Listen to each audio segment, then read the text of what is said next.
Bonjour, je m'appelle Alizée et de janvier à avril 2020, j'ai eu la chance de partir au Canada.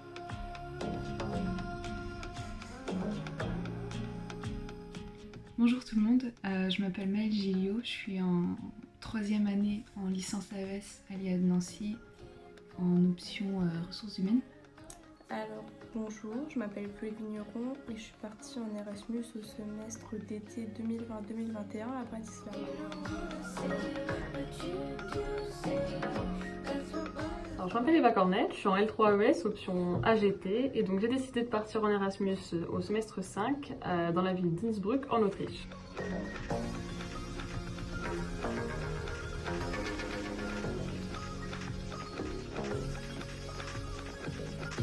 Déclic lors de la réunion sur les possibilités de partir en Erasmus.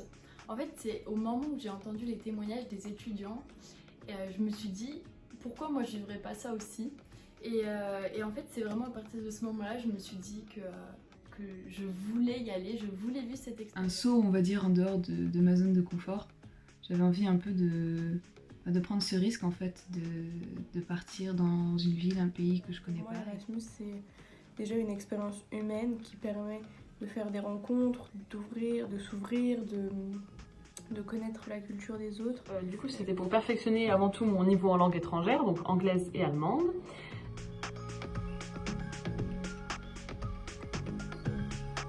C'est un rêve, pour moi c'est un rêve entre les paysages magnifiques, la culture des Québécois qui sont vraiment très sympas, et en plus je voulais tester un peu le vrai hiver avec les moins 30 degrés. Et la deuxième raison, c'est que en fait je ne me sentais pas de partir toute seule dans un pays que je ne connaissais pas et en plus où on parlait anglais. Donc c'est pour ça que j'ai choisi cette destination. J'ai parlé sur les réseaux sociaux, sur internet, à travers des vidéos de 2 Françaises qui étaient parties en Erasmus du coup l'année juste avant moi. Et ils avaient filmé leur expérience, ça m'avait vraiment donné envie de découvrir ce pays. Donc Zagreb, c'était mon choix numéro 1. La vie quotidienne coûte beaucoup moins cher en Croatie qu'en France. C'est quelque chose qui était assez important pour moi. Et, la Pologne, c'est aussi un pays qui c'est très peu cher. La vie est très peu chère là-bas, beaucoup moins qu'en France. Donc on peut se permettre plus de choses, on peut plus voyager. C'est une destination centrale, au cœur de l'Europe. On est à quelques heures de plein de capitales européennes, ce qui permet de découvrir vraiment, de beaucoup voyager, parce que pour moi Erasmus c'est aussi une excuse pour voyager. Les paysages sont vraiment très très beaux ici, c'est très montagneux du coup. C'est très coloré aussi, l'architecture est très colorée et j'ai vraiment adoré cette architecture. La culture, c'est une culture très différente. Aussi plus, c'est la facilité pour voyager en Autriche. C'est très bien passé puisque j'étais dans la résidence universitaire et il faut savoir que là-bas il y a beaucoup de Français, donc forcément ça crée du lien. Et puis avant de partir, j'avais pris contact avec quelques étudiants de Nancy qui partaient également à Chicoutimi, donc voilà, j'ai pu faire des rencontres. L'intégration s'est assez bien passée parce que j'avais un système de parrainage qui était proposé à la fac.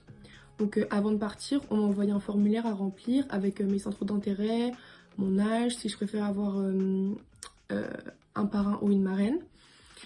Et ça m'a mis en relation avec une personne qui avait les mêmes centres d'intérêt que moi. Et donc j'ai pu discuter avec ma marraine qui m'a été attribuée à travers cette application, Papaya.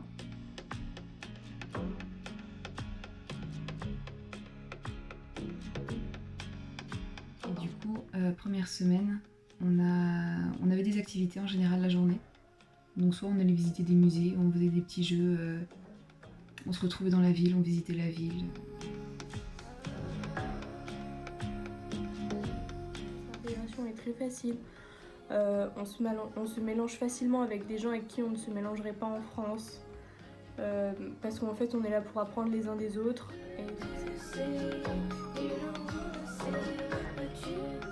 L'intégration, elle n'était pas trop compliquée, c'est pas non plus une énorme différence de culture, l'Autriche et la France.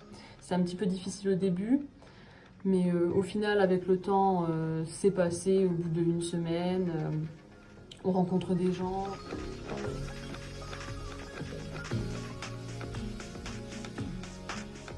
En En Croatie, du moins dans ma fac, il y a des examens de milieu de semestre et des examens de fin de semestre et certaines matières qui sont aussi en contrôle continu, c'est-à-dire qu'on doit rendre des travaux toutes les semaines.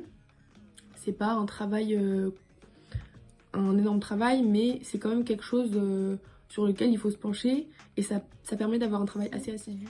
On est plus dans le dialogue dans le cours, c'est moins un cours magistral qu'en France. Les modalités de contrôle des connaissances ne sont pas pareilles.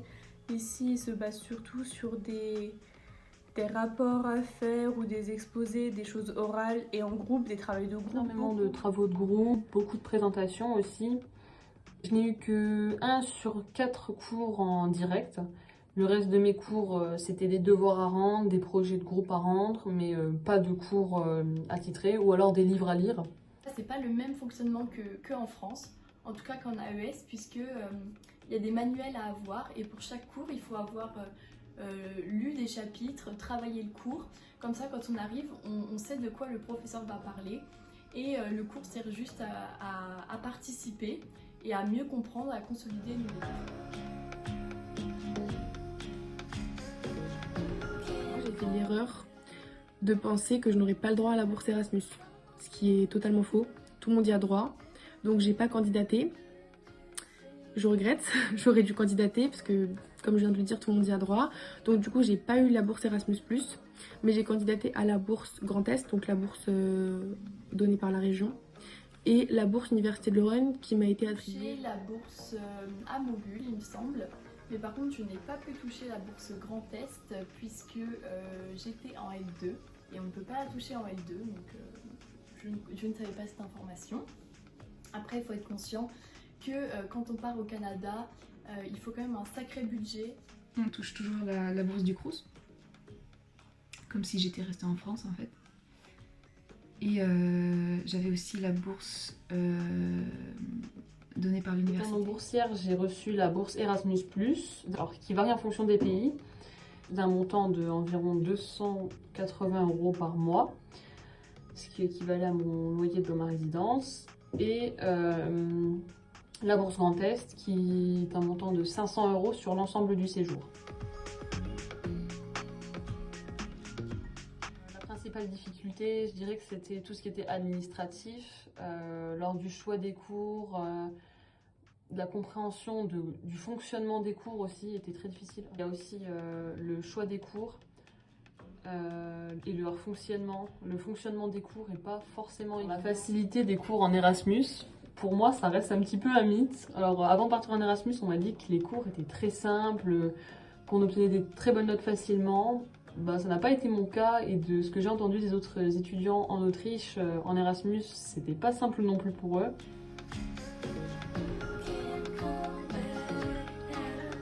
Le soleil et la chaleur, peut-être, mais sinon rien d'autre, voilà.